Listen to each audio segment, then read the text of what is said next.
If you're a runner dealing with some nagging injury, then there are two primary limiting beliefs that we must get over so we can start to achieve long-term success, longevity, and pain-free running.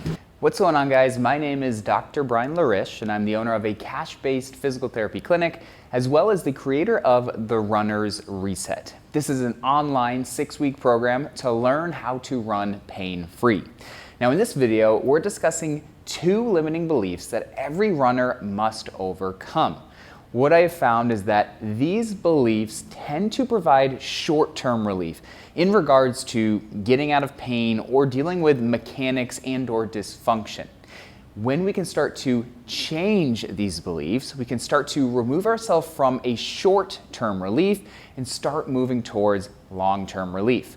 That being said, let's jump into limiting belief number one. Limiting belief number one is tight muscles. How many of you have dealt with a nagging injury or some sort of dysfunction, and the first thing you do is blame it on tight muscles? It's super common, and this happens because it's such an easy thing to do. Here's why this is the limiting belief, and we need to start to remove it. When we go down this path of I have a tight muscle, what tends to happen is we stretch, we neglect the position we're currently in, and then we get more flexible in the dysfunctional pattern. Think of the dysfunctional pattern as the pattern that's creating pain. So for example, if we have tight calves and we blame the calves for being tight, we stretch the tight calves.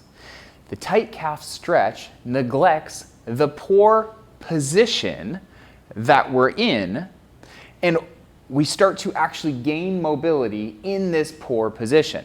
So think of it like this.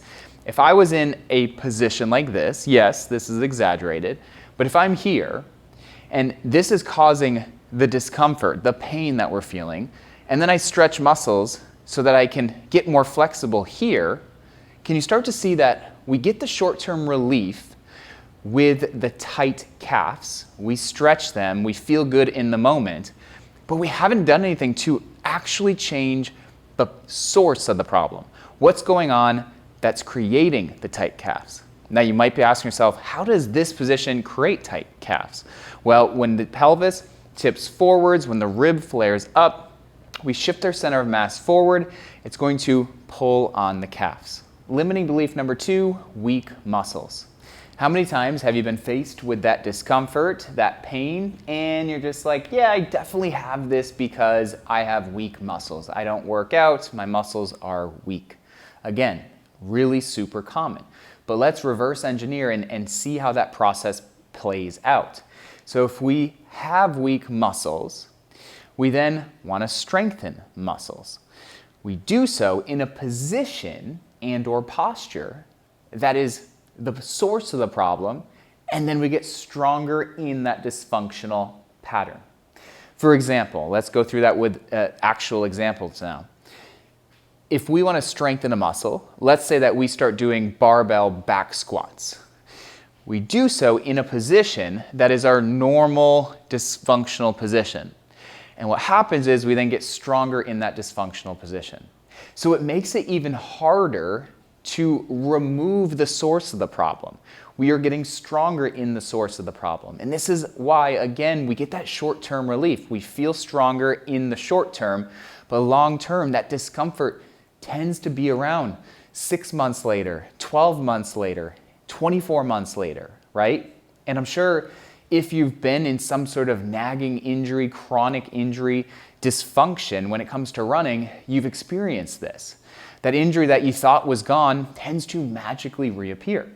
And so the limiting belief for number two, we need to remove the idea that we just have weak muscles. We need to think about what's really going on before we start to strengthen it. So now you know limiting belief number one, tight muscles, and limiting belief number two, weak muscles. And you might be asking yourself, well, what's the solution? How do we start to break free from these limiting beliefs? Well, I've alluded to it in each example that we talked about. And the solution is that we need to get crystal clear on what is the source of the problem. And 9 times out of 10, it's the position. The starting position that we're in creates dysfunction, and that dysfunction over time creates compensation, and that compensation eventually leads to pain. And the pain that we feel is the symptom.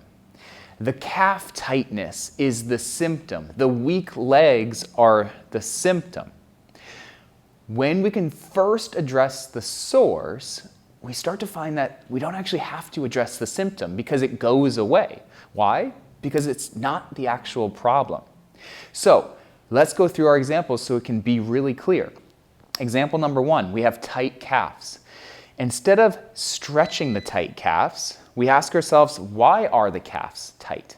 And once we start to recognize that we're in a position that has an anterior pelvic tilt, a flared rib cage, and a center of mass that's forward, it makes a lot of sense that our calves are tight because they're on 24/7. They're getting pulled, we're toe walkers, and so just stretching them doesn't fix the root problem. We need to fix the root problem by getting the ribs to come back, getting the pelvis to come back. This starts to decrease the tension through the calves. So we need to choose exercises that focuses on the pelvis and the rib cage. Notice how I'm not saying focus on stretching the calves. For our limiting belief number 2, weak muscles. We tend to blame leg muscles for being weak. And so in our example, we talked about doing a barbell back squat. Well, a barbell back squat, if we think about the same posture as the main problem, actually puts us in the dysfunctional pattern. So we are living in our dysfunctional pattern when we run, and we are maintaining that dysfunctional pattern when we're lifting. And so how do we fix this? Something as simple as changing to a front-loaded position and or elevating the heels on a slant board shifts our center of mass back, and then we do squats. We start to learn how to get strong, but we're getting stronger in a different pattern. That is the key. We have to change the pattern. If you're dealing with a chronic nagging injury and it won't go away, that is your norm. That's your normal pattern. We need to create a new norm. So that's how we start to change how to get out of short-term relief and move towards long-term relief. So I hope you found that helpful and you can use this video to be the catalyst to removing those limiting beliefs. Now, if you're a runner or if you work with runners or if you just want to start to improve your mechanics, then I'm going to go ahead and leave the Runner's Reset program below. This is an online program that teaches you how to move through 3 different phases to achieve pain-free running. Thanks so much for watching, and I can't wait to see you on the next video.